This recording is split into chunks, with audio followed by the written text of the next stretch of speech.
Viral di media sosial, sejumlah kendaraan terperosok di sekitar Jalan Inspeksi Kaliduri, Penjaringan, Jakarta Utara. Kejadian ini pun imbas jalan yang memiliki struktur ketinggian yang tidak merata atau tingginya sebelah.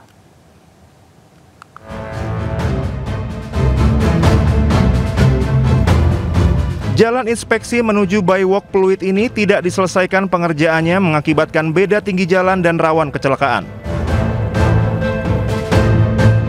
Para pengendara yang melintas jalan ini harus ekstra hati-hati karena bisa terjatuh atau terperosok.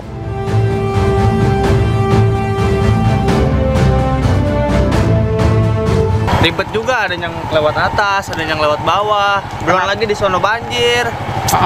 Ya begitulah. Gimana pakai kendaraan sepeda motor nih Bang? Bahaya atau gimana? Lebih baik diperbaiki sih Bang. Sama yang di sono sekalian kalau mau diperbaiki. Kenapa banjir tuh, Bang? banget. Banjir ya? Iya. Bikin apa lagi kalau motor kayak gini kan? Bannya kagak seimbang. Gubernur Jakarta pun merespon video yang sudah ramai dipertanyakan warganet, kemanakah pemerintah provinsi dalam penanganan jalan beda sebelah ini. Pembangunan yang dimulai tahun 2016 tinggi sebelah dan tidak terselesaikan, memang ada persoalan di lapangan.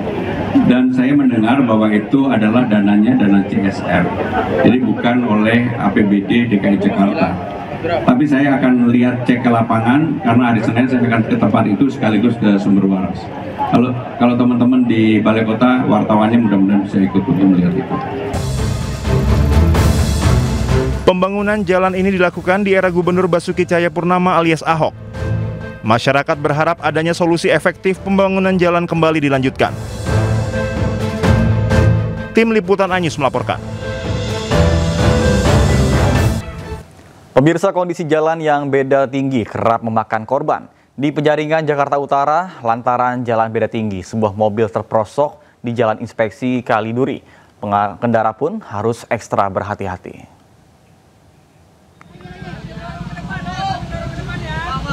Warga berupaya mengevakuasi sebuah mobil yang terperosok akibat jalan yang berbeda ketinggian di Jalan Inspeksi Kaliduri.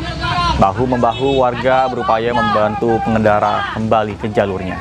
Ketinggian jalan yang tidak sama ini sering membuat pengendara terperosok.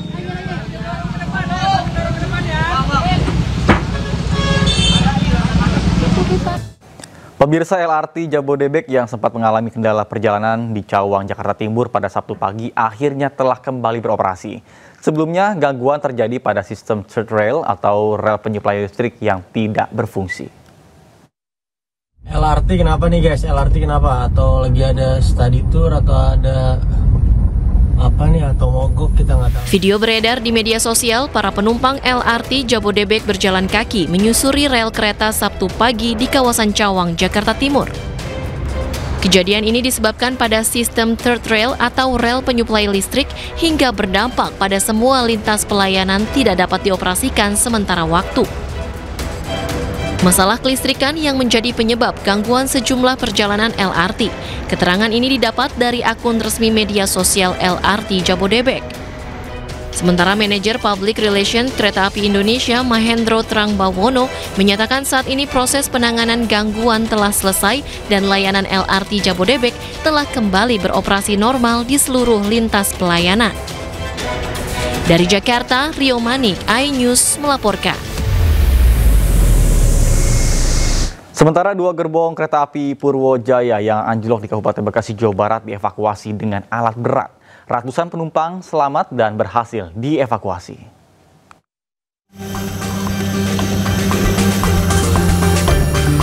Petugas KAI masih terus melakukan proses evakuasi 2 gerbong kereta api Purwojaya jurusan Jakarta Cilacap yang anjlok di Kampung Kedung Gede, Kedung Waringin, Kabupaten Bekasi, Jawa Barat. Usai mengevakuasi 2 roda kereta api yang terpisah dari gerbong kereta ke pinggir perlintasan kereta, proses evakuasi dilanjutkan dengan mengangkat 2 gerbong kereta dengan alat berat.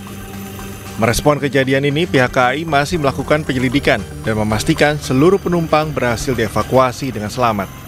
Kami memastikan yang pertama sekali bahwa penumpang kami semuanya terevakuasi dengan selamat, dan tadi kami mengevakuasi 219 penumpang di kereta ini. Untuk melanjutkan perjalanan, kami juga sudah menyiapkan kereta tambahan ataupun kereta yang memang kami siapkan untuk berhenti luar biasa seperti Taksaka, dan juga menyiapkan bus untuk bisa dipilih oleh penumpang kami. PT KAI menyiapkan kereta tambahan dan bus tujuan Cilacap untuk para penumpang melanjutkan perjalanan. Sementara skema satu jalur rel bergantian tetap diterapkan hingga proses evakuasi selesai. Dari Kabupaten Bekasi, Jawa Barat, Ahmad Jauhari Lutfi, iNews melaporkan.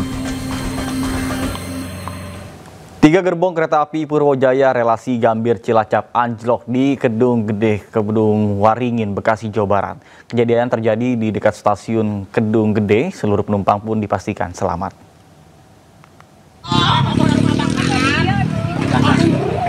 Tiga gerbong paling belakang anjlok hingga keluar lintasan. Usai kejadian, petugas KAI dan kepolisian pun langsung melakukan pengamanan lokasi dan penanganan kereta yang anjlok. Petugas meminta warga untuk menjauh dari lokasi kejadian karena kondisi kereta yang miring dikhawatirkan gerbong terbalik dan membahayakan warga.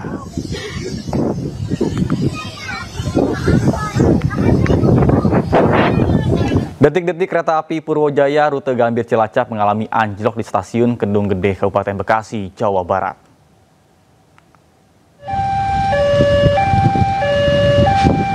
Dua gerbong di bagian belakang rangkaian, yakni gerbong pembangkit dan gerbong penumpang terlihat keluar dari rel. Posisi gerbong berada persis di tepi sungai dengan kondisi miring ke sebelah kanan. Selain itu, sejumlah penumpang di dalam kereta api Purwojaya pun panik saat detik-detik terjadinya kereta anjlok. Insiden kereta anjlok ini dipastikan seluruh penumpang selamat, tidak ada korban luka maupun korban jiwa.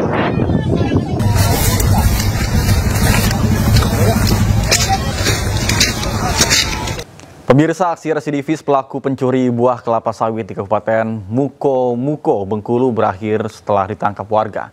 Warga yang geram dengan ulah pelaku akhirnya membakar mobil pick-up milik pelaku. Aduh guys, rugi ya guys. Api berkobar dari mobil pick-up yang masih syarat dengan muatan sawit di Desa Tunggang, Pondok Suguh, Muko, Bengkulu. Warga geram lantaran aksi pencurian sawit di desa mereka sudah sering terjadi. Menurut warga, pelaku biasanya memanfaatkan kondisi kebun yang sepi saat pemilik pulang. Beruntung, warga hanya melampiaskan kemarahan mereka ke mobil yang digunakan pelaku dan menyerahkan pelaku ke polisi. Y ini melakukan aksinya seorang diri, ya. Seorang diri, pelaku juga menggunakan mobil yang diduga mobil milik Ujang, warga desa Bunga Tanjung. Kemudian masyarakat mengetahuinya dan mengamankan, kemudian membakar mobil tersebut. Dari hasil pemeriksaan, terungkap pelaku merupakan residivis dalam kasus yang sama, yang baru saja bebas.